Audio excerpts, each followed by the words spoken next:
Sa ilang dekadang lumipas ay wala tayong nakita at narinig sa mainstream media, kundi masama ang mga Marcos, magnanakaw ang mga Marcos, at madalas din nilang ipakita ang sama-samang pagkamuhi ng mga Pilipino kay dating Pangulong Ferdinand E. Marcos. Pero alam niyo ba mga kapatid na hindi totoo na lahat ng Pilipino ay galit noon kay dating Pangulong Ferdinand E. Marcos dahil marami sa mga Pilipino noon ang tutop sa pag-upo ni Cory Aquino.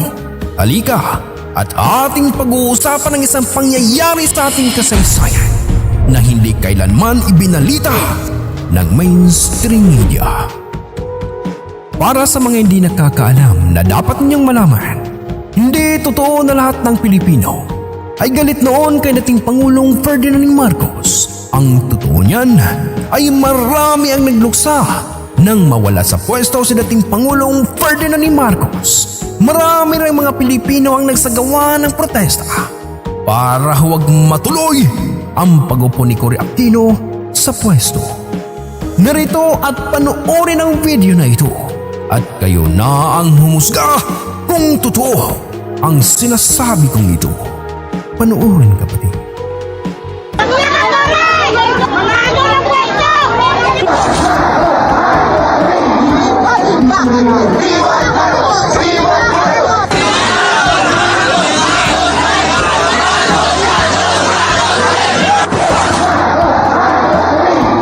The chant would have sounded like sweet music to Ferdinand Marcos had he been here to show their support for the deposed president and Arturo Tolentino, his running mate during the recent presidential campaign.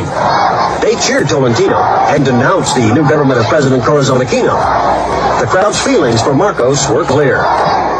Malinaw naman sa video at nakita natin kung gaano kamahal ng maraming mga Pilipino noon si dating Pangulong Ferdinand E. Marcos. Malinaw na marami ang nakaranas ng kasaganahan sa panahon ni dating Pangulong Ferdinand E. Marcos. Nakakalungkot lang dahil hindi ito tinutukan ng media noon at itinuon nila ang buong lente ng kanilang kamera sa pagmumukha ni Cory Aquino. Sino man naman kasi ang matutuwa na magiging presidente si Cory Aquino? Wala naman itong alam pagdating sa pagpapatakbo ng bansa. Isa lamang siyang may bahay ni Ninoy Aquino. Ang kanyang pagiging presidente ay isa lamang paraan para mahawakan tayo ng mga global elites at patakbuhin ang ating bansa sa kanilang mga palad. Nakakalungkot hindi nga ba? Nang maging presidente si Cory Aquino ay dito na nagsimulang humina ang ating ekonomiya. Nakatala sa ating kasaysayan ang mga ginawang kalapastangan ni Cory sa ating bansa at sa mga Pilipino. Ang isa dito mga kapatid ay ang ginawang pag-aproba ni Cory noong January 1992 sa pagbebenta ng 67% ng mga stock ng Philippine Airlines sa isang investment group na pinamumunuan ng kanyang mga kamag-anak na binubuo ng isa sa kanyang mga pamangkin na Kuangko at 3 sa kanyang mga pamangkin na Kuangko. Oh boy!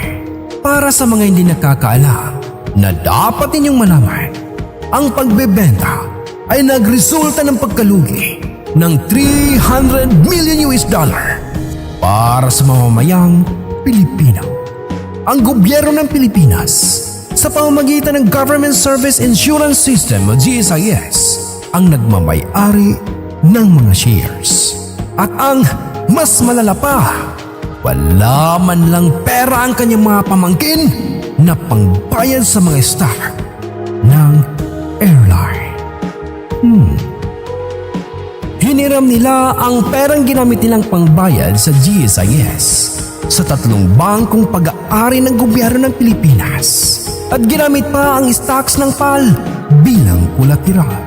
At syempre, ilalabas ko rin dito ang Philippine Airline Building Scandal o mas kilala bilang PAL Scandal, kung saan pinahintulutan ni Cory noong 1992 ang pagbebenta ng PAL Building sa San Francisco, California. Nagresulta ito ayon sa kolom ng yumaong mamamahayag na si Louis Beltran sa isang $6 million na pagkalugi sa pambansang airline. Hindi kinasuhan ni Cory si Beltran ng libel sa isyong ito tungkol sa PAL Building. Siya gayunpaman ay nagsampa ng kasong libel laban kay Beltran at sa kanyang publisher Maximo V. Sullivan sa isang hiwalay na isyu nang isulat ni Beltran na si Ginoong Aquino ay nagtago sa ilalim ng kanyang kama noong isang pagtatangka ng kodita sa palasyo ng Pangulo. At siyempre, maging ang mga ari-ariya ng mga Marcos ay hindi pinatawad ni Cory.